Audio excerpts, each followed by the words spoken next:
কিন্তু একটা চিন্তা ভাবনার বিষয় দেখেন, ভাড়ার টাইমে এই যে বিল্ডিংয়ের কমপক্ষে 1 মিটার নিচে থাকে পানি, আর এখন পুরা বিল্ডিংয়ের গাম সই সই মানে এই সিস্টেমে বানাইছে। এই যে এদিকে পুরা খালি থাকে, আর এখন জোয়ারে পুরা নদী ভরা। কি স্রোত কি দেখছেন, স্রোত কিন্তু অনেক, কিন্তু বোঝা যাইতেছে না মোবাইলের মাধ্যমে।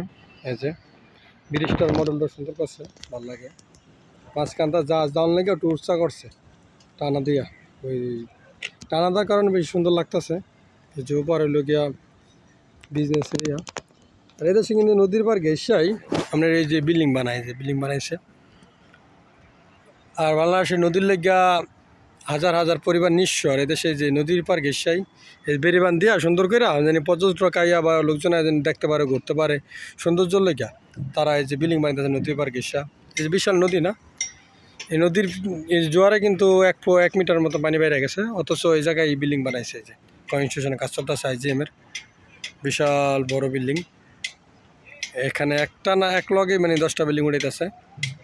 এদিকে আরও কাজ চলবে, এখানে একটা, ওই সাইডে একটা, আবার ওই যে এদিকে পাহাড় না, এদিকে পাহাড়। এক কথা অসাধারণ। এটা মালয়েশিয়ার পেনাংয়ের শেষ মাথায়, মানে ব্রিজটা পার হওয়ার পরে, এই ব্রিজ পার হওয়ার পরে অল্প একটু থাকে জায়গা, মানে এইটুকুই জায়গা, মানে একবারে সীমিত জায়গা, অল্প জায়গা। এই যে এদিকে অল্প জায়গার ভিতরে বিল্ডিং করছে এই বিল্ডিংটি। নদীর পরে এই সাইডে মালয়েশিয়া পেনাং শহরে, ওইটাও পেনাং, এটা হলো পেনাং। এই যে যেটা দেখা যাইতেছে এটা হলো পেনাং সেন্টার, মানে মেইন পেনাং। আর এই পার হইলো গিয়ে অল্পটু আছে, ব্রিজের কালেকশন করে দিছে শহরের দিকে নিজেরা। এই যে বাউন্ডারি, এই বিল্ডিং কর্তৃপক্ষ এই বাউন্ডারি দিয়ে বিল্ডিং বানাইতেছে দেখেন।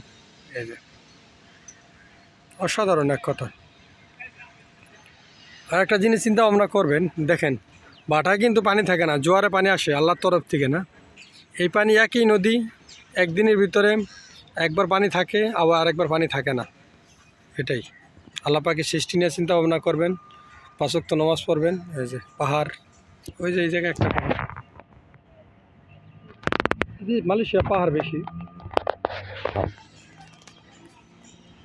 এই যে দিকে পাহাড়, ওই যে এদিকে মসজিদ সিস্টেম, এটা মসজিদ না, মসজিদ আবার এটা একটা মার্কেট।